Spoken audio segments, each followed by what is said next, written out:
जय हिंद, वंदे मातरम। स्वागत है आप सभी का सक्सेस वर्ल्ड MCQ चैनल पर।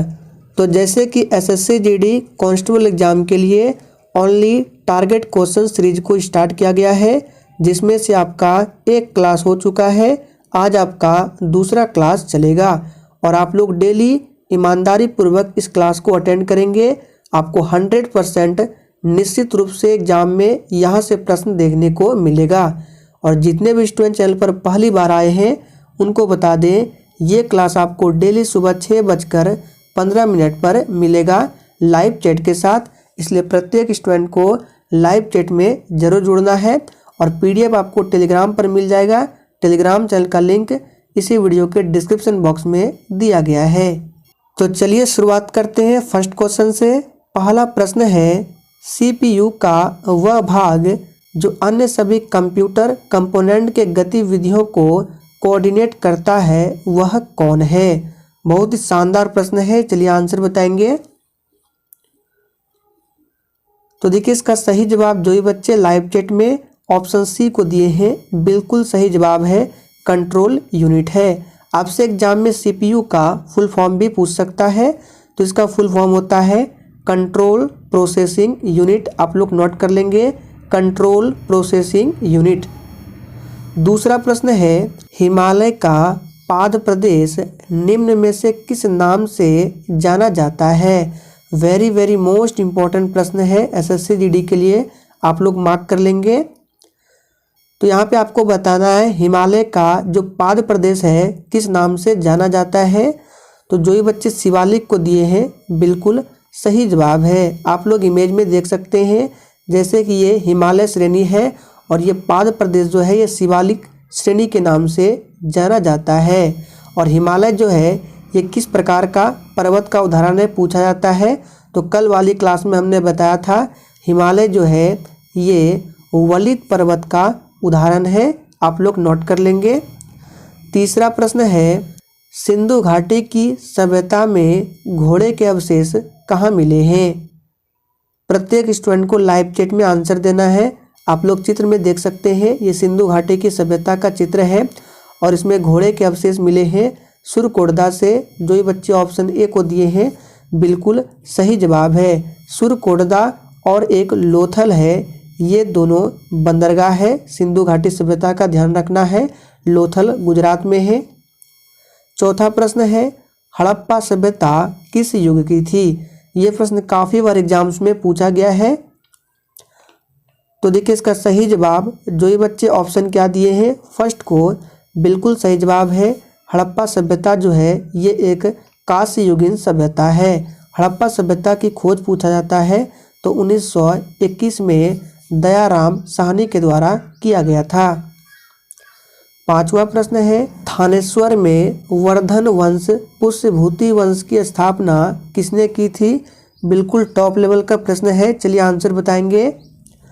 तो देखिए, थानेश्वर में वर्धन वंश पुष्यभूति वंश की स्थापना की थी पुष्यभूति वर्धन ने, जो कि ऑप्शन C में दिया गया है। नेक्स्ट क्वेश्चन, कदम्ब राज्य की स्थापना मयूर शर्मन ने की थी, उसने अपनी राजधानी बनाई थी। ध्यान दीजिएगा, कदम्ब राज्य की स्थापना किसने किया था? तो मयूर शर्मन ने। और इन्होंने अपनी राजधानी जो है वैजयंती बनाई थी। C ऑप्शन बिल्कुल सही जवाब है।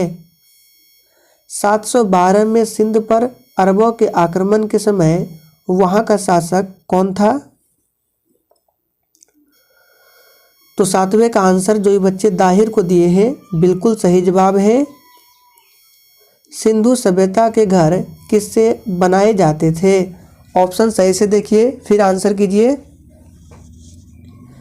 तो देखिए, सिंधु सभ्यता के जो घर है पक्की ईंटों से बनाए जाते थे, जो कि एक भी ऑप्शन में नहीं दिया गया है। तो सही जवाब है D ऑप्शन, इनमें से कोई नहीं। आप लोग देख सकते हैं सिंधु घाटी सभ्यता के जो घर है पक्की ईंटों से बना हुआ है। चलिए आगे बढ़ते हैं। सर्वप्रथम भारत में जजिया कर लगाने का श्रेय सिंध के विजेता मोहम्मद बिन कासिम को दिया जाता है। उसने किस वर्ग को इस कर से पूर्णतः मुक्त रखा था? ये भी प्रश्न आप लोगों के लिए मोस्ट इम्पॉर्टेंट है। आपको ये ध्यान रखना है कि सर्वप्रथम भारत में जजिया कर लगाने का श्रेय किसे दिया जाता है? तो सिंध के विजेता मोहम्मद बिन कासिम को। और इन्होंने इस जजिया कर से ब्राह्मणों को पूर्णतः मुक्त रखा था, ध्यान रखना है। चलिए आपको यहाँ से एक प्रश्न बताते हैं कि ब्राह्मणों पर सर्वप्रथम जजिया कर किसने लगाया था, ये पूछ सकता है। तो ध्यान दीजिए, यहाँ पे लिख देते हैं फिरोज शाह तुगलक ने।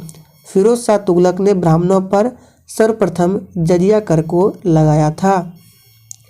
नेक्स्ट क्वेश्चन, फाइकोलॉजी में किसका अध्ययन किया जाता है? यहाँ से आपको एक ट्रिक बताते हैं, आप लोग याद रखिएगा। सफाई और कमाई। देखिए ऐसा कहावत है कि जो पढ़ाई लिखाई नहीं करते हैं वो साफ सफाई करके कमाई करते हैं। तो ट्रिक यहाँ से क्या बन रहा है?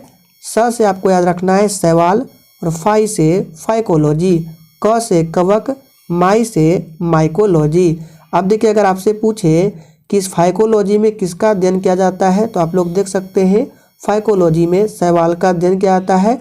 आप लोग इमेज में देख सकते हैं ये शैवाल है। और माइकोलॉजी पूछे तो इसमें क से कवक का अध्ययन किया जाता है। आप लोग इमेज में कवक का देख सकते हैं, जूम कर देते हैं। ये ऊपर वाला आपका शैवाल है और ये कवक है। नेक्स्ट क्वेश्चन, अंतर्राष्ट्रीय महिला दिवस मनाया जाता है। तो अंतर्राष्ट्रीय महिला दिवस प्रत्येक वर्ष 8 मार्च को मनाया जाता है। काफ़ी बार ये प्रश्न एग्जाम में पूछा गया है। नेक्स्ट क्वेश्चन, हितोपदेश नामक पुस्तक के लेखक कौन है? चलिए 12 के लिए आप सभी आंसर बताएंगे। तो इस प्रश्न का सही जवाब क्या होगा? ऑप्शन बी हो जाएगा, नारायण पंडित हितोपदेश नामक पुस्तक के लेखक है। बी ऑप्शन इस प्रश्न का बिल्कुल सही जवाब है। विष्णु शर्मा, ध्यान रखना है, इन्होंने पंचतंत्र की रचना की थी। नेक्स्ट क्वेश्चन, निम्नलिखित में से कौन विश्व की सबसे बड़ी झील है? तो 13वें का राइट आंसर, विश्व की सबसे बड़ी झील कैस्पियन सागर है। फर्स्ट ऑप्शन बिल्कुल सही जवाब है। लेकिन अगर आपसे पूछे कि मीठे पानी की सबसे बड़ी झील कौन सी है, तो सुपीरियर झील जो है ये मीठे पानी की सबसे बड़ी झील है। विश्व का सबसे ऊंचा जलप्रपात कौन सा है? चलिए आंसर करेंगे। तो विश्व का सबसे ऊंचा जलप्रपात ये एंजिल जलप्रपात है। और ये कहाँ पर है? तो वेनेजुएला में है। वेनेजुएला की राजधानी कहाँ है? तो कराकस वेनेजुएला की राजधानी है, ध्यान रखना है। और वेनेजुएला को दक्षिण अमेरिका का प्रवेश द्वार कहा जाता है। कनाडा के मध्य अक्षांशीय घास के मैदान क्या कहलाते हैं? तो देखिए ये कहलाते हैं option A prairie. First option बिल्कुल सही जवाब है, ध्यान रखना है। अगर आपसे पूछे कि पंपास जो है ये किस क्षेत्र का घास है, तो अर्जेंटीना। डाउन्स आप सभी जानते हैं, ऑस्ट्रेलिया। नेक्स्ट क्वेश्चन, ल्यूमेन किसका मात्रक है? तो देखिए प्रश्न इंपॉर्टेंट है। ल्यूमेन जो है ये ज्योति फ्लक्स का मात्रक है। बी ऑप्शन बिल्कुल सही जवाब है। और ज्योति तीव्रता का कैंडेला होता है।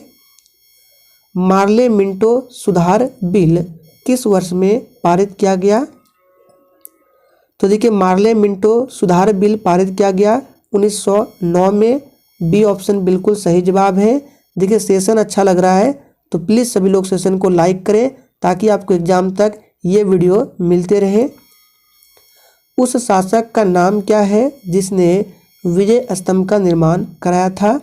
और सेशन को आप लोग अपने सभी दोस्तों के साथ अधिक से अधिक शेयर करेंगे। तो इसका सही जवाब होगा राणा कुंभा। फर्स्ट ऑप्शन सही जवाब है। पृथ्वीराज रासो निम्नलिखित में से किसने लिखा था? ये प्रश्न एसएससी जीडी के एग्जाम में पूछा गया प्रश्न है। तो इसका सही जवाब है चंद्रबरदाई। सी ऑप्शन सही जवाब है। ताशकंद शहर स्थित है। तो देखिए बहुत ही आसान प्रश्न है। ताशकंद शहर जो है ये उज्बेकिस्तान में स्थित है, या कह सकते हैं उज्बेकिस्तान की राजधानी ताशकंद है। तो फ्रेंड्स आज के सेशन में हम लोगों ने 20 प्रश्नों को कवर किया जो कि आपके एग्जाम के लिए मोस्ट इम्पॉर्टेंट है। तो आज के लिए इतना ही, तब तक के लिए जय हिंद।